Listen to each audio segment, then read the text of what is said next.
Assalamualaikum, hai sahabat nonton. Kali ini kita bahas drama yang dari judulnya aja udah kayak petua hidup. When Life Gives You Tangerines. Kayak bilang, kalau hidup ngasih kamu buah, ya jangan dibuang, walaupun rasanya asem. Ini drama tentang cinta, cita-cita, dan keputusan-keputusan absurd yang kelihatannya romantis, padahal problematik. Tapi ya kita belajar kan. Aesun ini karakter utama yang diperankan IU. Dan jujur, she's giving chaotic hope energy. Anak orang miskin yang pengen jadi penyiar di Korea tahun 1950-an. Berani banget.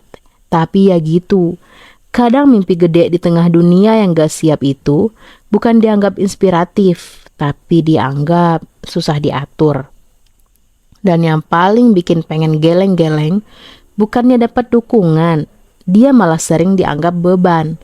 Tapi justru disitulah pelajarannya. Kadang dunia gak butuh kamu gagal, dunia cuma pengen kamu diem. Park Bo Gum meranin Gwan-sik, si pemuda kalem, pendiam, dan sangat memendam perasaan. Kayaknya dia udah suka Aesun sejak zaman sekolah. Tapi ya gitu, cuma bisa ngelirik dari jauh. Sweet, iya. Produktif, ya enggak. Kadang kita pikir cinta diam-diam itu romantis. Padahal kalau didiemin kelamaan, dia berubah jadi dendam gak jelas. Tapi oke lah, di drama ini Gwan-sik justru dapat poin. Karena dia satu-satunya yang gak rese di antara semua cowok. Cinta di drama ini tuh kayak jalan setapak yang indah, tapi licin. Banyak momen manis yang bikin senyum-senyum. Tapi juga banyak adegan yang bikin kita ngomong ke layar, "Dek, kamu tuh kenapa sih?" Dan yang paling menyebalkan adalah semua orang kayaknya mikir mereka tahu yang terbaik buat Aesun.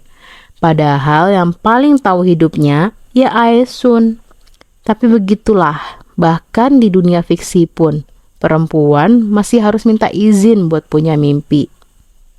Kalau kamu kira keluarga di drama ini selalu suportif dan penuh pelukan hangat, ya, selamat datang di kenyataan. Keluarga Aesun itu keras. Iya sih, mereka kerja keras, tapi juga gak kasih ruang buat dengerin keinginan anak. Pelajaran dari sini, kadang yang bikin capek bukan dunia luar, tapi ekspektasi dalam rumah. Tapi kita ngerti kok, mereka juga korban zaman. Cuma ya capek juga kan, kalau terus-menerus harus maklumin semua orang, kecuali diri sendiri. Jeju digambarkan cantik banget. Matahari, laut, batu-batu lava, tapi di balik panorama ada kerja keras Haenyeo yang nyelam buat cari nafkah.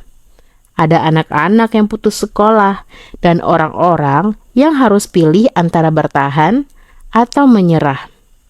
Drama ini kayak bilang, kamu boleh lihat pemandangan, tapi jangan lupa orang-orang di foto postcard itu juga punya tagihan.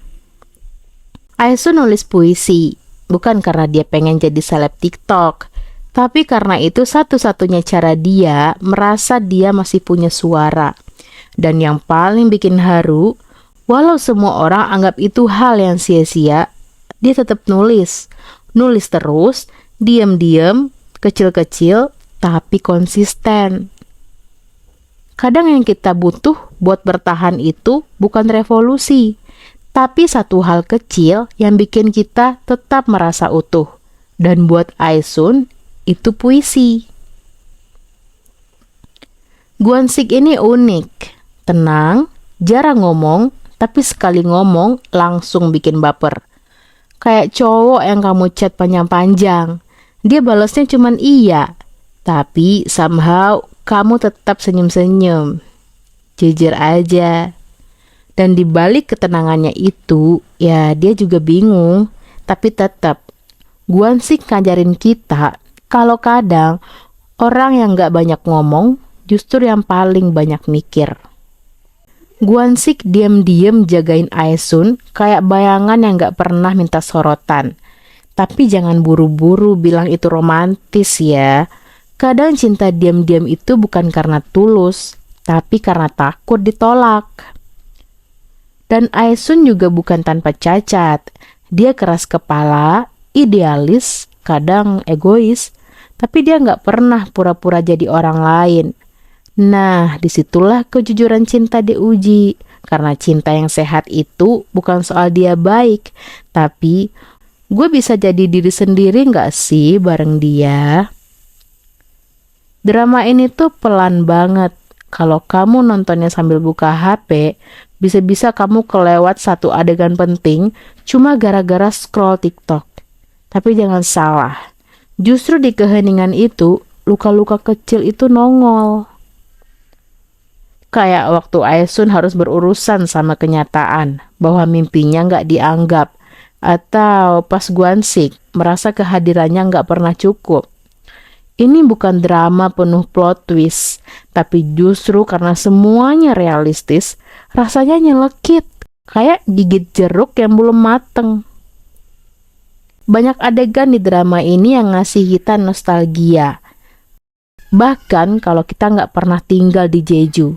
Kayak suara ombak, jalanan tanah, bangku kayu, atau jendela tua yang kalau hujan jadi tempat merenung.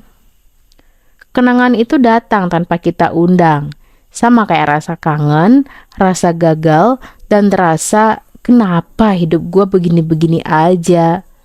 Tapi dari situ juga kita belajar bahwa hal kecil itu penting, termasuk kata-kata yang dulu pernah kita anggap remeh. Aesun punya mimpi jadi penyair, dan hampir semua orang di sekelilingnya ketawa. Katanya, puisi nggak bisa ngasih makan. Tapi ironisnya, yang ngatain itu juga hidupnya tetap susah meski nggak nulis puisi. Pelajaran pahit tapi penting nih. Mimpi itu nggak harus masuk akal buat orang lain. Kadang kamu jalan sendirian dulu. Tapi waktu kamu berhasil, baru deh muncul yang bilang, aku dulu udah yakin dia bakal sukses. Iya, yakin sambil nyinyir. Di tengah semua kelelahan, Aesun gak selalu bisa pulang ke rumah. Tapi kadang cukup dengar suara Gwansik, dia udah tenang.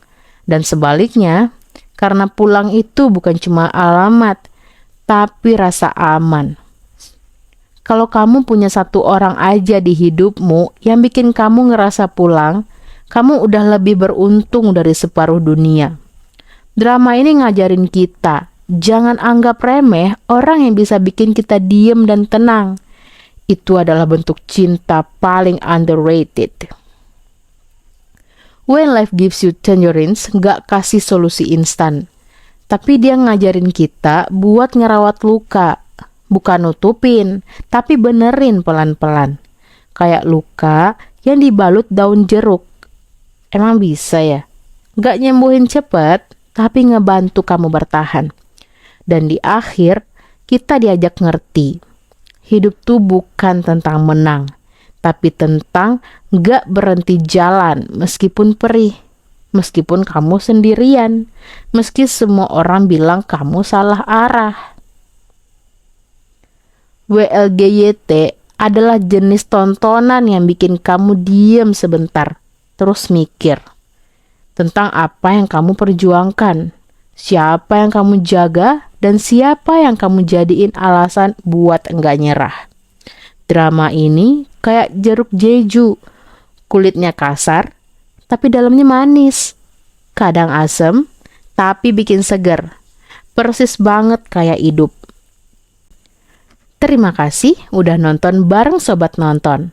Kalau kamu suka cerita-cerita kayak gini, yang pelan tapi nancep, jangan lupa like, comment, and subscribe, dan share ke temenmu yang masih nganggep impian itu main-main. Ingat ya, hidup emang suka ngasih kita jeruk asem, tapi kita yang milih, mau dibuang atau dibikin jus buat bikin hidup tetap manis. Sampai jumpa di review berikutnya. Tetap nonton, tetap mikir, tetap nyelekit, tapi elegan. Assalamualaikum warahmatullahi wabarakatuh.